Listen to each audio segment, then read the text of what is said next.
नमस्कार, मी doctor Anagha Kulkarni. Happy and healthy life at home हे आपल्या चॅनलवरती हेल्थ टिप्स असतात, ब्युटी टिप्स असतात, तसंच मोटिवेशनल टॉकसुद्धा असतात.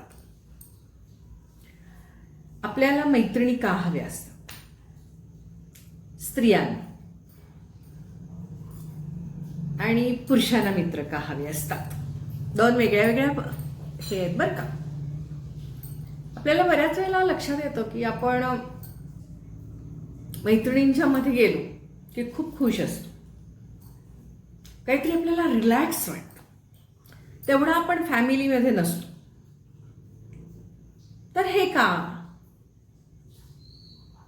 मैत्रिणी आपल्याला का हव्या असतात?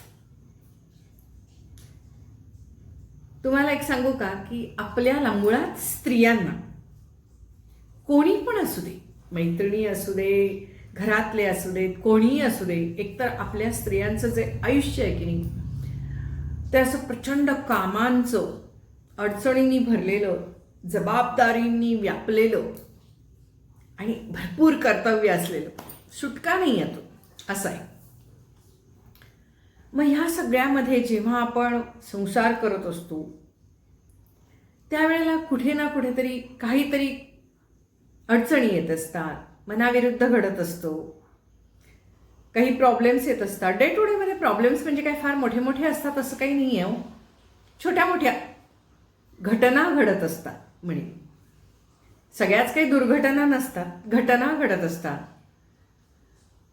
क्षणोक्षणी आपल्याला असं थांबावं असं वाटतं किंवा आपल्याला असं वाटतं आता काय करायचं, यातनं मार्ग कसा काढायचा, हा प्रश्न पडत असतो. आपण घरामध्ये जर का याच्याविषयी चर्चा केली ना की मग नवऱ्याला विचारलं की नवरा त्यावर काहीतरी सोल्युशन देतो, हे असं कर तसं कर, जे आपल्याला कधीच पटत नाही. मुलांना आपलं बोलणं पटत नाही. मग आपण कुणाशी बोलणार? अलीकडे मुली आपल्या आईशी बोलतात म्हणजे जस्ट बोलतात त्यांना, कारण आई ऐकून घेते ना. त्यामुळे मुलींना आईशी बोलायला आवडतं.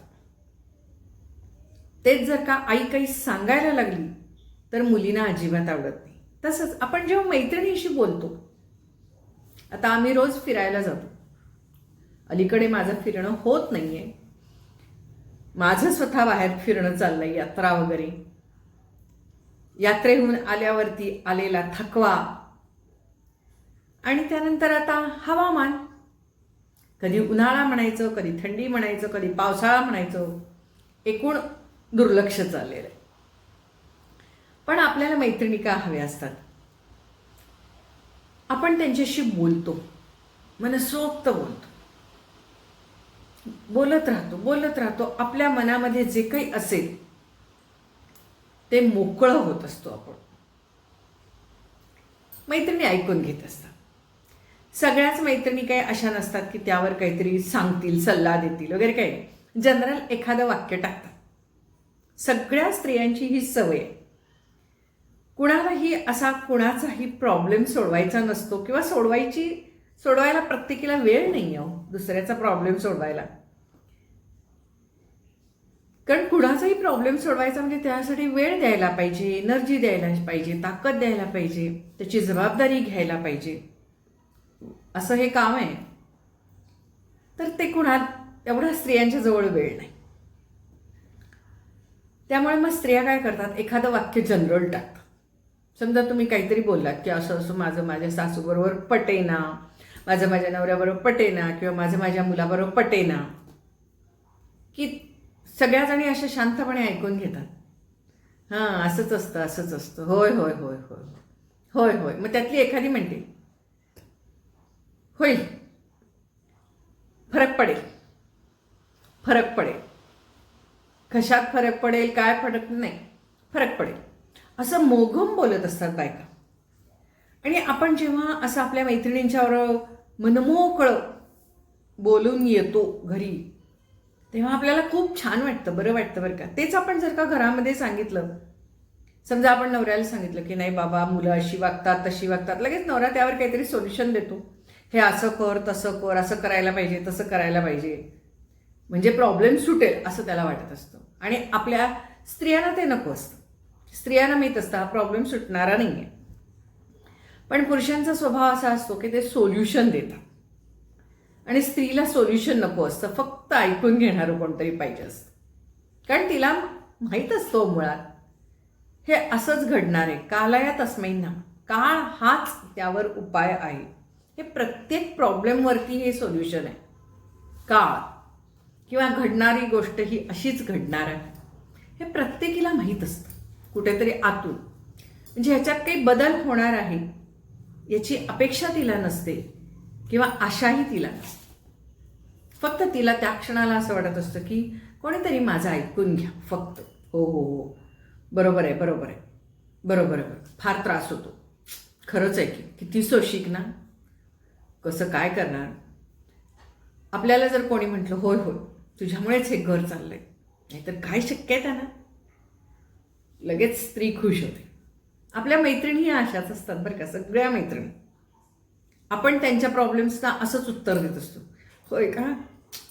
आपण आपल्या मैत्रिणीला छान देत असतो समोरच्या दुसऱ्या व्यक्तीला थोडं का होईना चूक ठरवत असतो. आणि तेच हवं असतं प्रत्येक स्त्रीला. कुठल्याही स्त्रीला सोल्युशन नको असतं. त्यामुळे तिला घरातले जे सांगतात ते कधीच पटत नाही. आता समजा नवरा बायकोचं भांडण झालं, स्त्रीला आवडत नाही कोणी तिला सल्ला दिलेला, असं वाग तसं वाग म्हटले, तिला अजिबात चालत नाही. तिला माहीत असतं, माहिती आहे मला, हे कोण सांगणार आहे, यांना कुठं काय माहिती आहे, ज्याचं जळतं त्याला कळतं वगैरे वगैरे. तेच जर का तिच्या मैत्रिणींनी सांगितलं, राहू दे, चल आपण जरा बाहेर जाऊन येऊ, शॉपिंग करून येऊ, कारण की तिचा प्रत्येक प्रॉब्लेम्सवरती एक सोल्युशन असतं. मार्केटिंग करून येणे, शॉपिंग करून येणे, काहीतरी विकत आणणे, काही नाही तर शेवटी किराणा माल आणणे, मैत्रिणींच्या घरी जाऊन येणे, भिशीला जाऊन येणे, गप्पा मारून येणे. बदल जरी वातावरणामध्ये हा थोडासा बदल सुद्धा तिला खूप छान वाटत असतो आणि तेच तिच्या प्रॉब्लेमवरचं सोल्युशन असतं स्त्रीचं. त्यामुळे आपण म्हणतो ना की स्त्रियांना मैत्रिणी पाहिजेत, एकतरी मैत्रीण हवीच हवी, मैत्री ही पाहिजेच पाहिजे. तर ते त्याच्यासाठी ऐकून घेणारं पाहिजे कोणतरी, सोल्युशन देणारं आपल्याला नको असतं. आणि घरातल्यांना तुम्ही काही बोला, घरातल्या मोठ्या व्यक्तींशी बोला, ते लगेच सोल्युशन देतात, त्या प्रॉब्लेमवरती सोल्युशन देतात. आणि स्त्रीला सोल्युशन नको असतं. स्त्रीला फक्त ऐकून घेणारी व्यक्ती हवी असते. आणि म्हणून प्रत्येक स्त्रीला मैत्रिणी हव्याच. एकच मैत्रीण नाही, अनेक मैत्रिणी हव्यात.